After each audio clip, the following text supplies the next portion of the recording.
Hi everyone, Star Wars Episode 7 left many questions unanswered, with fans waiting eagerly to find out some answers in Episode 8. So here are our predictions for Star Wars Episode 8. Episode 7 followed some pretty classic Star Wars plot devices. This is the main character. No one knows who her father is. This is the other main character. Guess what? No one knows who his father is either. In the case of Rey, most people are betting on Luke Skywalker being the father. The fact that Luke's lightsaber calls out to her, and the long emotional stare the two exchange at the end are big clues. Han Solo is also another guess, but less likely. They were together throughout Episode 7. Would Han really not recognize his own daughter? So Rey should find out who her father is in the next movie, hopefully while retaining all of her limbs intact. I am your father. And probably it will be Luke. What about Finn? At the end of Episode 7, he is in some kind of coma, but John Boyega is listed in the cast of Episode 8 on IMDb, so we can be sure he will recover. Finn also doesn't know who his parents are. Some people are currently hypothesizing he could be Lando Calarisian's son, which is a possibility. In Episode 7, Maz Kanata looks at Finn and says she has seen those eyes before. Maz knew Han well, so probably knew Lando too, a good friend of Han. Lando screws over the Empire after the incident at Cloud City, so the Empire could have taken his son as revenge, if he had a son, which is never mentioned in the original films. Recently, a Finn jigsaw puzzle went on sale on Amazon.com, which was listed as Finn, Lando Calrissian's son, but the listing was not made by Disney, but a third-party seller, who didn't necessarily have access to that kind of knowledge. Perhaps they just wanted to troll the world's nerds. Another far more out there theory is that Finn could be related to the only Star Wars character ever to wield a purple lightsaber, Mace Windu, a Jedi. However, this is less likely, as Finn is not presented as someone who is Force sensitive, and it would mean another Jedi would have broken his vow of celibacy.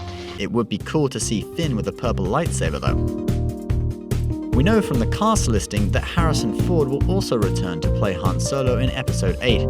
But wait, didn't he die? Sorry, that was a major spoiler if you didn't see Episode 7 yet. Haha.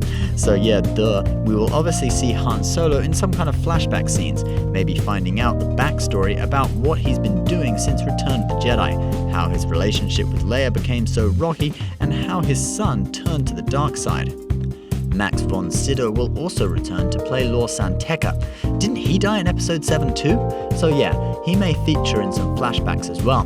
Tekka was not a Jedi, but a member of the Church of the Force during the Empire's reign over the galaxy. His knowledge of Jedi lore that the Empire tried to destroy was helpful to the New Republic and Luke after the Empire's defeat in Return of the Jedi. He is the one that found the map that led to Luke's location in Episode 7. He's definitely an important character. Luke himself will play a significant role, an older, wise character like Obi-Wan in Episode 4 or Yoda in Episode 5. We will most likely see a Luke-Rey training sequence at Luke's remote location in the galaxy, like we did with Luke and Yoda in The Empire Strikes Back. Use the Force.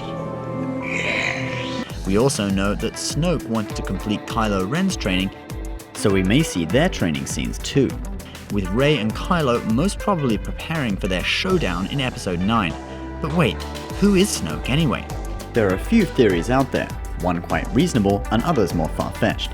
Theory 1. Snoke is Darth Plagueis. Commentators on the internet all point to this scene in Star Wars Episode 3 as containing major clues. Did you ever hear the tragedy of Darth Plagueis the Wise? No. I thought not. The chanting music in the background of this scene, in which Chancellor Palpatine, aka Darth Sidious, tells Anakin the story of Darth Plagueis, is very similar to the music played when Kylo Ren speaks with Snoke in The Force Awakens. We know that J.J. Abrams is keen on using musical themes for some characters. He played the original Darth Vader theme for the shot of Darth Vader's helmet in the new movie.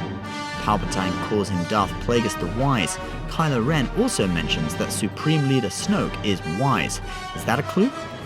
Palpatine states that Plagueis' apprentice killed him in his sleep, implying through his smug/evil tone that he was that apprentice. Although Palpatine claims to have killed him, perhaps Plagueis was only injured. It wouldn't be the first time someone in the Star Wars universe has lied about someone being dead. A young Jedi named Darth Vader, who was a pupil of mine until he turned to evil, helped the Empire hunt down and destroy the Jedi Knights. He betrayed and murdered your father. Snoke does have obvious scars and injuries to his face in The Force Awakens, and that may have come from being attacked by Palpatine. Talking of scars though, someone noticed that Snoke's scars are pretty much in the same places as Darth Vader's. Could that be a coincidence? Probably not, but Snoke couldn't be Vader, right? He turned good at the end of Return of the Jedi. Perhaps the Emperor's Force ghost possessed Vader's body. It's an out there theory, but worth a little consideration. John Boyega did say that the next movie will be way darker than The Force Awakens. Now for the other theory that is being passed around the internet. Snoke is actually your favorite character from the Star Wars prequels, Jar Jar Binks. Crazy? Maybe not quite so crazy. Many commentators note that Jar Jar, although seeming like a stupid character, actually seems to have some Force powers. He performs this Force jump, outmaneuvers and defeats battle droids through what looks like clumsiness, but actually may be a deceptive use of skill. It seems even more likely when you consider that it is Jar Jar who convinces the Senate to hand over emergency powers to Supreme Chancellor Palpatine. Give immediately emergency powers to the Supreme Chancellor. Jar Jar basically caused the Sith to control the galaxy. But there is a problem. How did Jar Jar go from looking like this to this? The shape of Snoke's skull is totally different from Jar Jar's. His eyes also do not stick out of his head on little antennas. We may see a new villain in Episode 8 in the form of a character played by Benicio del Toro, who is listed in the cast of the movie, but the name of his character is left blank. For the overall structure, you may have noticed that Episode 7 could be called a remake of Episode 4.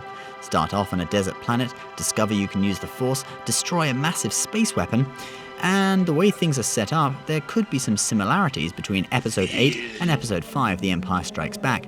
Notably, a training sequence on a remote planet, the First Order without their massive space weapon.